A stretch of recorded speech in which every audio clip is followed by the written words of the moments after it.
மயில் மேலே உட்காந்து 2 காலையும் முருகன் தொங்க போட்டுட்டா மயில் எப்படிடா ரெக்கை விரிச்சு பறக்க முடியும்? மயில் எப்படிடா முருகனுக்கு வாகனமா இருக்க முடியும்? ஒருவேளை கதையாவே இருந்தா கூட, முருகன் வள்ளி தெய்வானையெல்லாம் கதையாவே இருந்தா கூட, வள்ளி தெய்வானையே காதல் திருமணம் பண்ணியிருக்காரு. ஜாதி மறுப்பு திருமணம், காதல் திருமணமே இன்னும் எனக்கு தெரியல, ஜாதி மறுப்பு திருமணம்.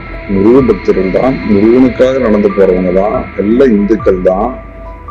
ஆனா இதுல கூட ஒரு சமத்துவம் கிடையாது.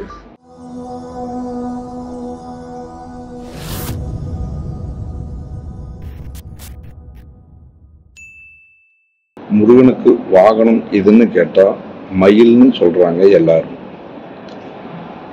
மயில் மேல உட்கார்ந்து 2 காலையும் முருகன் தொங்க போட்டுட்டா மயில் எப்படிடா ரெக்கை விரிச்சு பறக்க முடியும்? மயில் எப்படிடா முருகனுக்கு வாகனமா இருக்க முடியும்? இந்த கேள்வியை கேட்டவர் தலைவர் பெரியார். இந்த கேள்வி என்ன, முருகனுக்கு அதிக ஃபாலோவர் இருக்காங்க, எனக்கு இல்லையா அப்படின்னு சொல்லி பெரியார் டென்ஷன்ல கேட்டாரா? கிடையாது.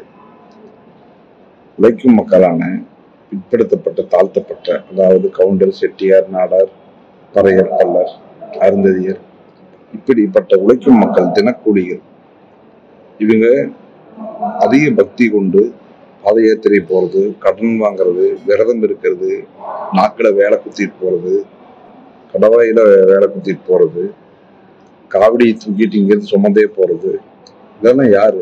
இது உழைக்கும் மக்கள் தான்.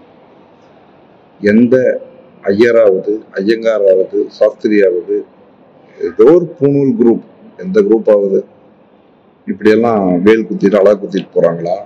செலவழிச்சுட்டு போறாங்களா? கிடையாது. அப்படிப்பட்ட கடவுளுக்கே உயிரை கொடுக்கறவங்க, நாங்க தான் கடவுள் பக்கத்துல நிக்கிறதுக்கு அருகதை உள்ளவங்க. நீங்கெல்லாம் படிச்சு பாஸ் ஆகி வந்தா கூட, அர்ச்சகருக்கான எல்லா படிப்பு படிச்சிருந்தா கூட கோயிலுக்குள்ள வரக்கூடாது அப்படின்னு சொல்லி சொல்ற அந்த பிராமணர்கள், அவங்க யாராவது இப்படியெல்லாம் அழகு குத்தி நடந்து போறாங்களா? கிடையாது. இப்படிப்பட்ட உழைக்கும் மக்கள் இதை சிந்திக்கணுங்கிறது தான் பெரியார் இந்த கேள்வியெல்லாம் கேட்டார். சரி, ஒரு பக்கம் இப்படி இருக்குது.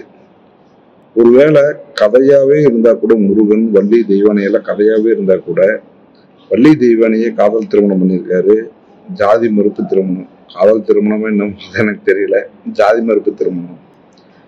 அப்ப ஜாதி மாதிரி அவர் கல்யாணம் பண்ணியிருக்காரு. அவரை வணங்குற பக்தர்கள், அவர் மேல தீவிர பற்று கொண்ட பக்தர்கள், அவருக்காக எல்லா உழைப்பையும் தர்ற இந்த பக்தர்கள், இவங்க வீட்டுல யாராவது ஜாதி மாதிரி கல்யாணம் பண்ணிக்கிட்டா ஏத்துக்கிறாங்களா? முருகர் பக்தர் தானே, ஏத்துக்கணும்ல, ஏத்துக்கிறது இல்லை. சரி, பாத யாத்திரை போறப்ப இங்கிருந்து கோவையிலிருந்து எத்தனையோ கிராமங்கள்ல இருந்து எல்லாம் போராட்டம் பண்றாங்க. இந்த பாத யாத்திரை போற இடங்கள்ல அங்கங்க தங்கி தூங்கிட்டு, அங்கேயே சமைச்சு எல்லாரும் சாப்பிட்டு அப்புறம் காவடி எடுத்து விளையாடிட்டு போவாங்க. அங்க கூட நீங்க பல இடங்கள்ல தாழ்த்தப்பட்டவர்கள் பிற்படுத்தப்பட்டவர்கள் கலந்து எல்லாம் உட்காந்து சாப்பிட மாட்டாங்க, ஒட்டுக்காதான் இருப்பாங்க. ஆனா அவங்க தனியா ஒரு இதா உட்கார்ந்து இருப்பாங்க, இவங்க தனியா ஒரு இதா உட்கார்ந்து இருப்பாங்க. இன்னும் பல ஊர்ல அந்த ஊர்ல இருக்கிற பிற்படுத்தப்பட்டவர்களுடைய காவடி தனியா போகும், தாழ்த்தப்பட்டவங்க காவடி தனியா போகும். அது சில ஊர்ல. இப்படி முருக பக்தர்கள் தான், முருகனுக்காக நடந்து போறவங்க தான், எல்லாம் இந்துக்கள் தான். ஆனா இதுல கூட ஒரு சமத்துவம் கிடையாது. குறைந்தபட்சம் கதையோ பொய்யோ அதுலயாவது உண்மையா, நேர்மையா, சமத்துவமா இருக்கணும். அதெல்லாம் யோசிக்கணும், சிந்திக்கணும். நன்றி.